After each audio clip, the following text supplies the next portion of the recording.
बहुत समय पहले की बात है। एक छोटे से गांव में गोपाल नाम का एक किसान रहता था।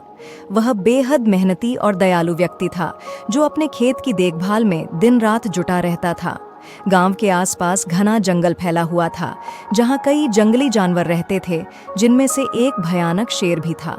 एक शाम जब सूरज ढल रहा था और आसमान में हल्की लालिमा फैली थी, गोपाल अपने खेत का काम खत्म करके घर लौट रहा था।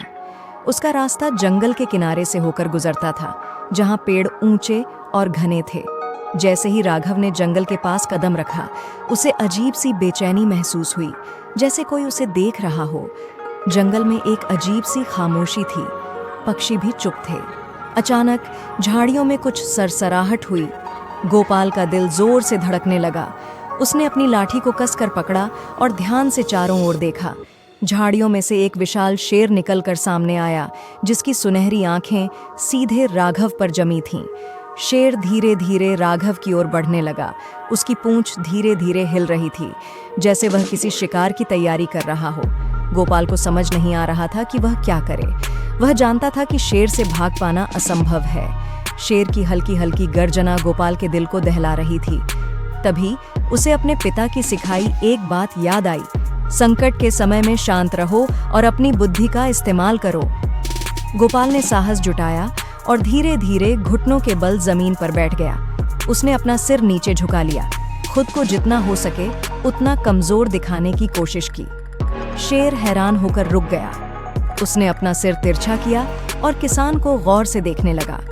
गोपाल ने धीरे धीरे अपनी जेब से रोटी का एक टुकड़ा निकाला, जो उसने दोपहर के भोजन के लिए बचा कर रखा था। उसने कांपते हाथों से रोटी का टुकड़ा शेर की ओर बढ़ाया। शेर ने हवा में सूंघा और फिर धीरे धीरे आगे बढ़ा। राघव का दिल तेजी से धड़क रहा था, लेकिन वह शांत रहने की कोशिश कर रहा था। गोपाल को आश्चर्य हुआ कि शेर ने उस पर हमला नहीं किया। इसके बजाय शेर कुछ ही दूरी पर बैठ गया और रोटी को देखने लगा। राघव ने रोटी को जमीन पर रखा और धीरे धीरे पीछे हट गया। शेर ने रोटी के पास जाकर उसे सूंघा और फिर खाने लगा। गोपाल ने हैरानी से देखा कि शक्तिशाली शेर उस छोटे से टुकड़े को चाव से खा रहा था। जब शेर रोटी खा रहा था, गोपाल ने उसके पंजे पर नजर डाली। उसने देखा कि शेर का एक पंजा घायल था, जो सूजा हुआ था और उसमें एक गहरा घाव था, शायद किसी फंदे से। राघव के मन में डर के बजाय दया जाग उठी। उसने सोचा, बेचारा जानवर दर्द में है। अपनी पूरी हिम्मत जुटाकर गोपाल शेर के और करीब गया और नरमी से बोलने लगा, तुम्हें चोट लगी है, मुझे तुम्हारी मदद करने दो। शेर ने अपनी दर्द भरी आंखों से राघव की ओर देखा। अब उसकी आंखों में कोई क्रोध नहीं था, सिर्फ पीड़ा थी। धीरे धीरे, जैसे कि वह किसान के इरादों को समझ गया हो, शेर ने अपना घायल पंजा गोपाल की ओर बढ़ाया।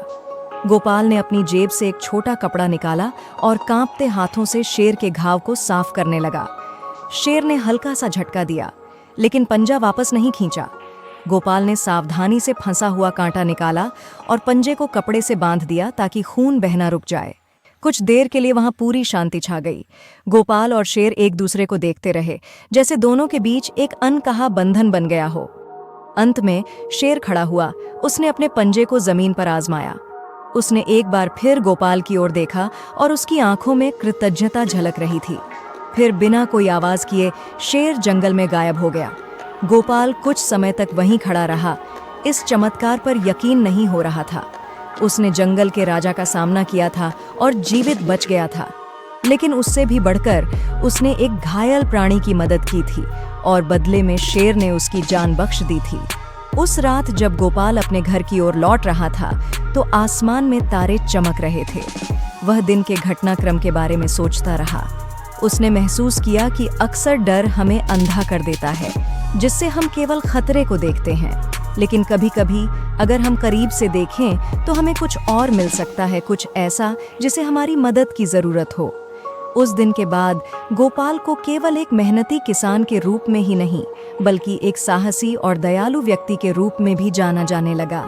गांव वाले अक्सर शेर के साथ उसकी मुलाकात की कहानी सुनाते और यह कहानी पीढ़ी के लिए मिसाल बन गई। सीख इस कहानी का नैतिक यह है कि सच्ची बहादुरी लड़ाई में नहीं, बल्कि दूसरों की मदद करने और समझने में होती है, भले ही वे खतरा ही क्यों न लगें। करुणा सबसे भयानक दुश्मनों को भी मित्र बना सकती है। ऐसी और स्टोरी पढ़ने के लिए स्टोरी को लाइक करें, चैनल को सब्सक्राइब करें।